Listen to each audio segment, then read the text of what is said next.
بسم اللہ الرحمن الرحیم۔ فرشتوں کی موت کیسے ہوگی؟ دنیا کے وہ لوگ بدقسمت ترین ہوں گے جو قیامت کا منظر دیکھیں گے۔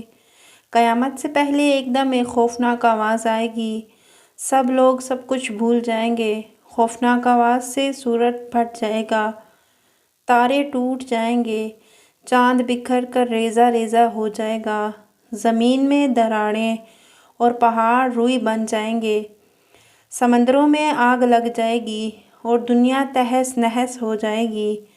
ایک خوفناک آواز کے ساتھ پوری دنیا کو اللہ تعالیٰ موت دے دے گا۔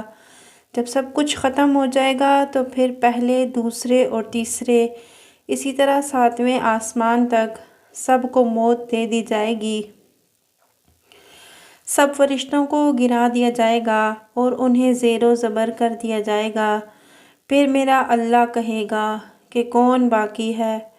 آواز سن کر ملک الموت حضرت عزرائیل علیہ السلام فرمائیں گے کہ اے اللہ، مجھ سمیت تیرے 4 فرشتے ہیں، یہ جبرائیل علیہ السلام، میکائیل علیہ السلام، اسرافیل علیہ السلام ہیں۔ تو اللہ تعالیٰ فرمائیں گے جبرائیل علیہ السلام اور میکائیل علیہ السلام مر جائیں۔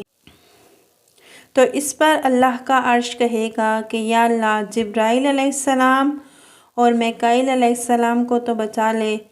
اس وقت اللہ تعالیٰ فرمائیں گے کہ خاموش، میرے عرش کے نیچے موت ہی موت ہے۔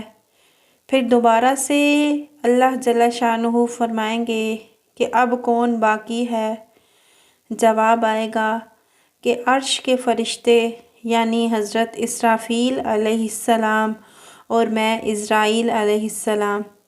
پھر اللہ تعالیٰ فرمائیں گے کہ اسرافیل علیہ السلام مر جائے۔ اس وقت اسرافیل علیہ السلام سور پھونک رہے ہوں گے، ان کے ہاتھ سے سور نکل جائے گا اور جا کر اللہ کے عرش پر لگ جائے گا۔ پھر اوپر اللہ اور نیچے عزرائیل علیہ السلام باقی ہوں گے۔ حضرت عزرائیل علیہ السلام کی موت کے خوف سے ٹانگیں کانپنے لگیں گی۔ پھر اللہ تعالیٰ پوچھیں گے کہ کون باقی؟ تو جواب میں عزرائیل علیہ السلام کہیں گے کہ بس اب تو میں ہی باقی ہوں۔ پھر اللہ تعالیٰ فرمائیں گے کہ جا، تو بھی مر جا، تو بھی میری ایک مخلوق ہے۔ پھر اللہ تعالیٰ کہیں گے کہ کوئی ہے میرا شریک تو آؤ۔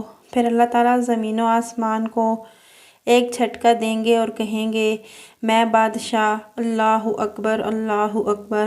حقیقی بادشاہ تو اللہ تعالیٰ ہی ہیں، بے شک اس میں کوئی شک نہیں۔